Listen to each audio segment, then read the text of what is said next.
जोड़ना आपको आता नहीं, दिलों को तोड़ना आपको आता है, मिलाना आपको नहीं आता, नफरत फैलाना बीजेपी को आता है। आप हिंदू अक्सरियती लोगों में हथियार बांट रहे हैं, ये आप देश के लिए खतरा पैदा कर रहे हैं।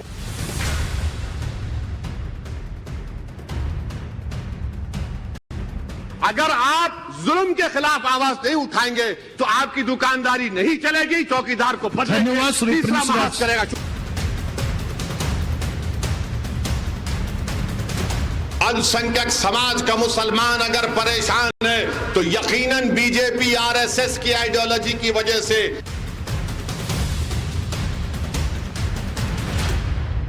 और पूरे देश में भाजपा जो है मार्जिनलाइज कर रही है, टारगेट कर रही है मुस्लिम अक़लियत को, उत्तर प्रदेश में भी हर जगह पर।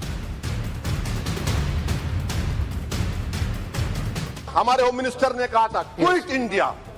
अगर इनको मालूम हो जाए कि क्विट इंडिया का नारा एक मुसलमान ने दिया था तो वो भी नहीं बोलेंगे। वो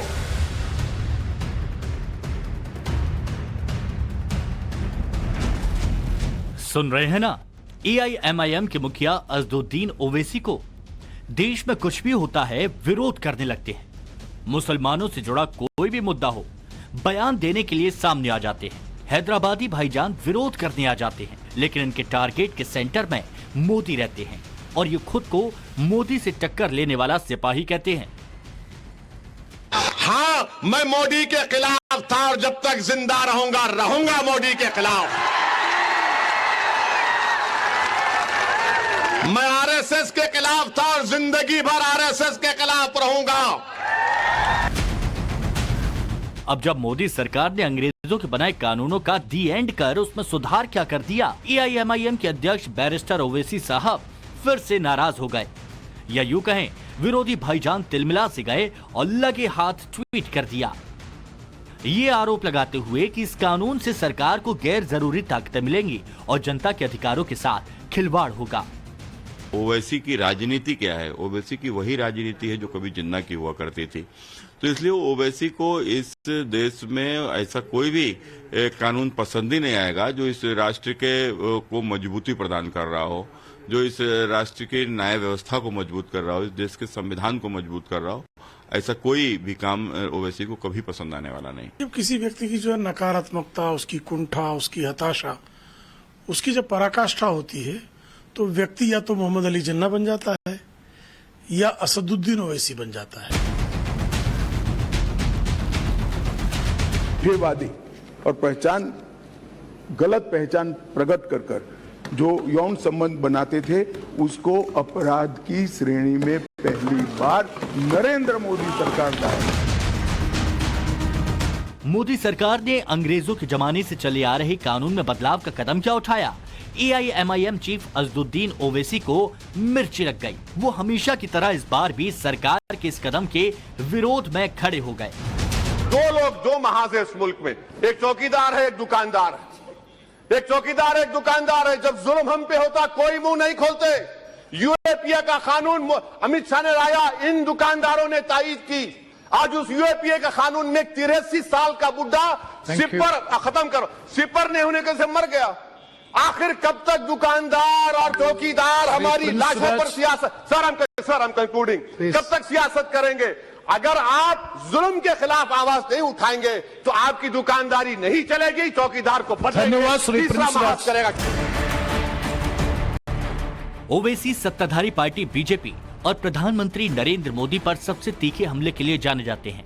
इस्लामी मुल्क मोदी को अवार्ड देते हैं तो ओवैसी चढ़ जाते हैं। देश में कुछ भी होता है, विरोधी भाईजान उस पर नाराज हो जाते हैं, विरोध करने लगते हैं। बात चाहे सियासी गठबंधन की हो या फिर चाहे कानून की, विरोधी भाईजान मुखालफत करने में सबसे आगे नजर आते हैं।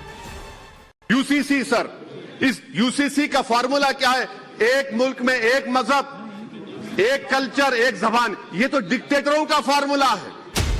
अब सवाल है कि आखिर अज़दुद्दीन ओवैसी इतने चिढ़े हुए क्यों हैं? बात बात पर उन्हें मिर्ची क्यों लग जाती है, वो भी बताएंगे। लेकिन उससे पहले उन मुद्दों की फहरिस्त देख लीजिए जिस पर विरोधी भाईजान बेहद नाराज हो चुके हैं और अपनी मुखालफत दर्ज करा चुके हैं। कश्मीर से आर्टिकल 370 हटाए जाने का विरोध कर चुके हैं। ट्रिपल तलाक वाले कानून को असंवैधानिक बता चुके हैं।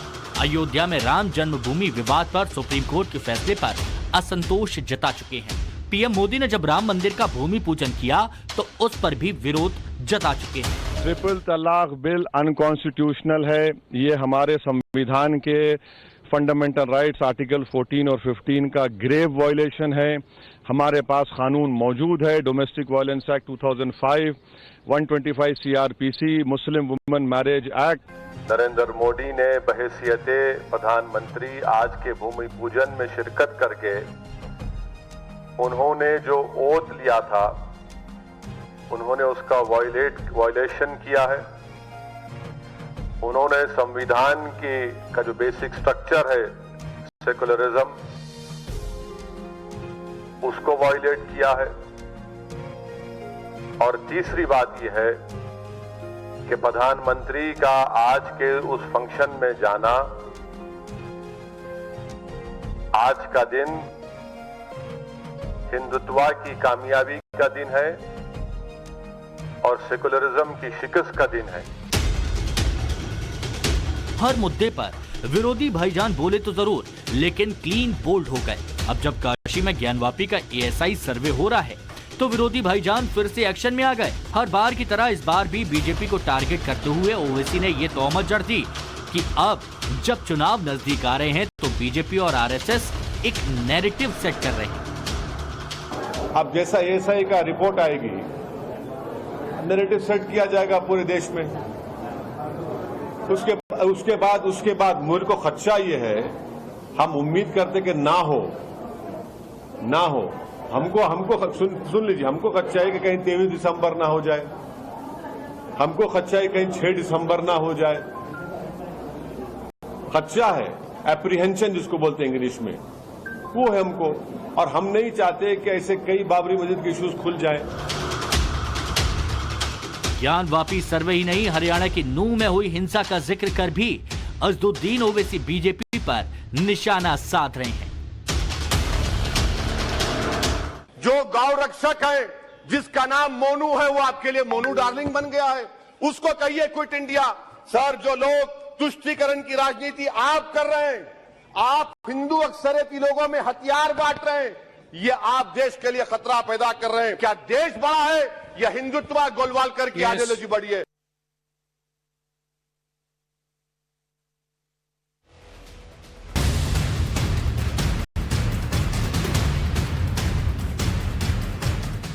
ये इनकेन प्रकरण। ओवैसी खुद को मीडिया की सुर्खियों में बनाए रखना चाहते हैं। कोई भी तकरीर सुनिए, कोई भी बयान सुनिए, मजलिस के चीफ ओवैसी के लाउड स्पीकर का रिकॉर्ड सिर्फ और सिर्फ मुसलमान शब्द पर आकर रुक जाता है, क्योंकि ओवैसी खुद को मुसलमानों की मसीहा के रूप में पेश करते हैं। लेकिन जिस मुस्लिम वोट बैंक को ओवैसी अपना कॉपीराइट समझते थे, वो मुस्लिम वोट बैंक अब उनके पाले से खिसक गया। इसीलिए ओवैसी बात बात पर चिढ़ जा रहे हैं। कर्नाटक विधानसभा चुनाव में मुसलमानों ने ओवैसी की पार्टी को वोट नहीं दिया। कर्नाटक में ओवैसी की एआईएमआईएम को सिर्फ 0.02% वोट मिले। एआईएमआईएम के सभी उम्मीदवारों की जमानत जब्त हो गई, तो गुजरात में नोटा से भी कम 0.29% वोट मिले। यहां भी एआईएमआईएम के सभी 13 उम्मीदवारों की जमानत जब्त हो गई। यूपी में सिर्फ 0.45% वोट लेकर एआईएमआईएम बुरी तरह फ्लॉप रही। पार्टी यहां 100 सीटों पर लड़ी, लेकिन 99 सीटों पर इसके उम्मीदवार जमानत तक नहीं बचा पाए। वहीं 2021 के बंगाल चुनाव में ओवैसी की पार्टी को महज 0.01% वोट ही मिला और 7 उम्मीदवारों की जमानत जब्त हो गई। यही वजह है कि ओवैसी इन दिनों बिलबिलाए हुए हैं। 24 की चुनावी अग्नि परीक्षा को लेकर बेचैन है। ये चेस और लूडो का खेल हो रहा है सर। उधर से चेस खेला जा रहा है, लूडो खेला जा रहा है। ऐसा है ओवैसी जी, मैं तो चाहता हूं आप अपनी स्वयं टीम बनाओ। ओवैसी को यह गम खाया जा रहा है कि वो मुस्लिम वोट का फिक्स डिपॉजिट मजलिस के नाम नहीं करा पाए। ऐसे में भारतीय राजनीति में एकमात्र बड़ा मुस्लिम चेहरा बनने का उनके सपने पर ग्रहण लगता दिख रहा है। लिहाजा मुसलमानों का नाम ले लेकर ओवैसी एक बार फिर से सुपर एक्टिव हो रहे हैं। पसमानदा के लिए मोदी सरकार काम कर रही है तो उस पर भी तंज कस रहे हैं। मुसलमान हायर एजुकेशन में गायब हो चुके हैं। सर, मैं इख्तिताम में कह रहा हूं कि पसमानदा मुसलमान से प्रधानमंत्री को बड़ी मोहब्बत है। जैसे जैसे 24 का चुनाव नजदीक आ रहा है, वैसे वैसे देश का मजहबी माहौल भी गर्म किया जा रहा है। ओवैसी की स्ट्रेटेजी को 12 अगस्त के उनके इस ट्वीट से समझिए, जिसमें वो एक खबर का लिंक शेयर कर बता रहे हैं कि Jaipur Mumbai superfast express train shootout में मारे गए एक यात्री का परिवार अब देश छोड़ना चाहता है, क्योंकि उन्हें लगता है कि ये उनके लिए सुरक्षित नहीं। ओवैसी इन दिनों यूसीसी लाने की सरकार की मंशा पर सवाल उठा रहे हैं, तो नूह में हिंसा के बाद बुलडोजर एक्शन पर बीजेपी को घेर रहे हैं। इसे मुसलमानों का दमन बता रहे हैं। मैं हुकूमत से और खास तौर से वजीर आजम से जानना चाहता हूं कि कहां गया इस हुकूमत का जमीर, कॉन्शियंस जिसको अंग्रेजी में कहते हैं, जब नूह में 750 इमारतों को बगैर ड्यू प्रोसेस फॉलो किए उनके इमारतों को मुनद्दम कर दिया गया, और इसलिए कि वो मुसलमान थे, पूरे के पूरे इलीगल थे। इसीलिए पंजाब की हाईकोर्ट, हरियाणा की हाईकोर्ट ने कहा कि ये एथनिक क्लेंसिंग है। इसकी एक बेहतरीन मिसाल है उस हुकूमत की। तीसरी है कि इस मुल्क में एक नफरत का माहौल, बल्कि एक आतिश को पैदा कर दिया गया, मुसलमानों के खिलाफ नफरत का माहौल। ये इनका ये 9 साल का इनका ये कारनामा है। ओवैसी आधी बातें बताते हैं, आधी छिपाते हैं। ओवैसी ने क्या छिपाया वो भी दिखाएंगे, लेकिन उससे पहले दिखा दें कि ओवैसी की तरह दिल्ली की जामा मस्जिद से भी भड़काऊ बयान सामने आ रहे हैं। दिल्ली के जामा मस्जिद के शाही इमाम का ऑडियो टेप सामने आया, जिसमें शाही इमाम बुखारी ये ऐलान करते हुए नजर आ रहे हैं कि देश का मुसलमान खतरे में है और मुसलमानों को उनके मजहब की वजह से सजा दी जा रही है। ये मुसलमान होने की सजा हमको दुनिया में दी जा रही है, लेकिन ये शाहराना रवैया, ये शिद्दत पसंदी और ये मजहबी मुनाफरत किसी भी मुल्क की यकजहती और सालिमियत के लिए खतरनाक है।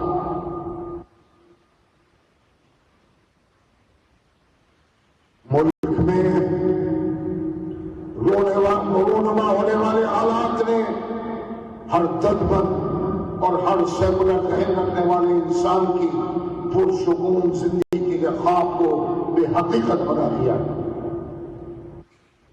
अवाम, इस मुल्क के अवाम इतने कमजोर हो चुके हैं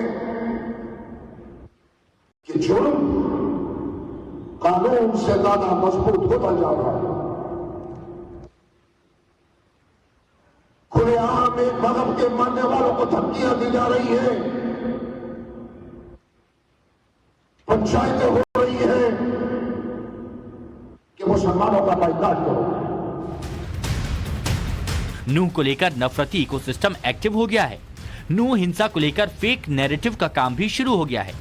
ये जानने के लिए जब हमारे संवाददाता अभिषेक राज इन सवालों की पड़ताल के लिए नूह जिले के खिरकी गांव पहुंचे, किसी ने भी हिंदू मुसलमान में नफरत की लाइन नहीं ली। आप भी देखिए नूह को लेकर ओवैसी और शाही इमाम के दावों में कितना दम है। ऐसा यहाँ पे कुछ नहीं है। मेरी कंटिन्यू दुकान खुल रही है। जिस दिन दंगा हुआ था उस दिन पूरे दिन दुकान खुली थी। यहाँ पे किसी प्रकार की कोई समस्या नहीं है। हिंदू मुस्लिम सब भाईचारा प्यार प्रेम से रह रहे हैं।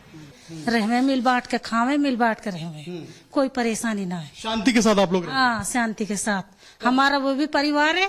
हम एक दूसरे के साथ खूब घुल मिल के रहे हैं। जब हम ग्राउंड पे पहुंचे, जब हम नूह में पहुंचे, जब हमने वहाँ के मुसलमानों से बात की, जब हमने वहाँ के हिंदुओं से बात की, तो हमें 1% भी इस बात का जो है वो अंदाजा नहीं लग पाया कि वहाँ पे लोग किसी तुष्टीकरण की राजनीति का शिकार बन रहे हैं, या प्रशासन उनके ऊपर दबाव बना रहा है, या कोई भी ऐसी बात निकल के सामने आ रही है कि वो किसी विशेष धर्म से है इसीलिए उनके ऊपर अत्याचार हो रहा है। वो तो खुलेआम कह रहे हैं कि हम हिंदू मुस्लिम भाईचारे के साथ यहाँ पे रह रहे हैं। वो खुलेआम कह रहे हैं कि हम खुशी के साथ यहाँ पे रह रहे हैं। वो खुलेआम कह रहे हैं कि यहाँ पे हिंदी हो या मुसलमान, दोनों एक दूसरे के सुख दुख में साथ बटाकर, हाथ बटाकर साथ में रहते हैं और किसी तरीके का कोई भेदभाव नहीं होता है। तो आखिर जब जमीनी हकीकत ये है तो दिल्ली में बैठकर ऐसी तिखरी टिप्पणी करने से, ऐसी बयानबाजी करने से और ऐसी बातें करने से इन लोगों को बचना चाहिए, क्योंकि कोई नूह तो गया नहीं है। हालात वहां के क्या है किसी को ग्राउंड पे पता नहीं है। सिर्फ वहां बैठकर, एसी कमरों में बैठकर और इस तरीके से बयानबाजी करके कुछ लोगों को बरगलाने का काम चल रहा है। जमीनी हकीकत इसके बिल्कुल इतर है। किसी के ऊपर कोई अत्याचार नहीं हो रहा है। गांव के लोग बिल्कुल खुश हैं, एकता और भाईचारे के साथ वहां पे आराम से रह रहे हैं। देखा आपने, ओवैसी हो या बुखारी, ये सब पूरा सच नहीं बयां कर रहे। आधी बात कह रहे हैं, आधी छिपा रहे हैं। लेकिन विरोधी भाईजान को क्या इसका भी फायदा मिलेगा? अकेले तो उनकी पार्टी कुछ नहीं कर सकी। गठबंधन के आसरे 24 को लेकर उम्मीदें पाले हुए थे, लेकिन गठबंधन के मॉनसून में भी उन्हें कोई पॉलिटिकल अम्ब्रेला नहीं मिला। विपक्षी पार्टियों के महागठबंधन INGIA ने विरोधी भाईजान से दूरी बना ली। सियासी रास्ते बंद हुए तो खुद को सियासी अछूत बताते हुए ओवैसी विपक्षी गठबंधन पर ही हमलावर हो गए। अब तो आलम यह है कि विपक्षी महागठबंधन यानी I.N.I.A के नेता अपनी जुबान पर ओवैसी का नाम तक नहीं लेना चाहते। किसी को भी नहीं लिया गया उसमें। किसमें? इंडिया में। क्यों, हम क्या हैं? इंडिया हमारे साथ कितने हैं? सब लोग हैं उसमें, ओबीसी भी हैं, सब हैं, पिछड़े दलित तगड़े सब। ओबीसी की बात। अच्छा, ओबीसी की बात कर रहे हैं? अच्छा, मैं सोचा ओबीसी की बात कर रहे हो। देखिए, जो इस गठबंधन में आना चाहें, पटना में बैठक हुई, बेंगलोर में बैठक हुई, महाराष्ट्र में बैठक हुई है। जो बीजेपी का मुकाबला कर सकता है वो गठबंधन है ये। 24 का सियासी जंग का खुला चैलेंज देने वाले ओवैसी के लिए गठबंधन के दरवाजे बंद हुए तो फिर से अपनी पिच पर खेलने लगे। मुसलमानों के हमदर्द के रूप में खुद को पेश कर रहे हैं, इसलिए कभी राहुल को घेरते हैं तो कभी अखिलेश पर मुसलमानों को बेवकूफ बनाने का आरोप लगा रहे हैं। अखिलेश यादव ये कह रहे हैं कि असली हिंदुत्व को बचाना जरूरी है। पिछले विधानसभा के चुनाव में अखिलेश यादव को एक तरफा मुस्लिम वोट मिला है, और जिसको एक तरफा वोट मिला है, जिसकी झोली में मुसलमान एक एक वोट डाल दिया, वो कह रहा है कि असली हिंदुत्व को बचाना है। क्यों बेवकूफ बना रहे आप मुसलमानों को उत्तर प्रदेश के? ये कोई इस प्रदेश और देश का अवाम जानता है कि समाजवादी पार्टी क्या काम कर रही है। ये वही ओवैसी है जो मोदी वर्सेस मुसलमान करते रहते हैं, हिंदुत्व की विचारधारा को जहर बताते हैं। हर बार की तरह अपने एम फॉर्मूले को लेकर 24 की चुनावी पिच तैयार करने में जुटे हैं। मगर इस बार बड़ा सवाल ये कि क्या उनका मुस्लिम दांव चल भी पाएगा? विपक्षी पार्टियों की तरह से हाशिए पर धकेल दिए जाने से अब बड़ा सवाल ये भी उठ खड़ा हुआ है कि क्या भाईजान का नफरती जहर बेअसर हो चुका है? क्या मुसलमानों का मसीहा बनने का ओवैसी का सपना ही रह जाएगा? क्या विरोधी भाईजान जिन मुद्दों को लेकर राजनीति करते हैं वो अप्रासंगिक हो जाएंगे? क्या 2024 में विरोधी भाईजान की सियासी दुकान पर ताला लग जाएगा? Bureau report, times now of Bharat.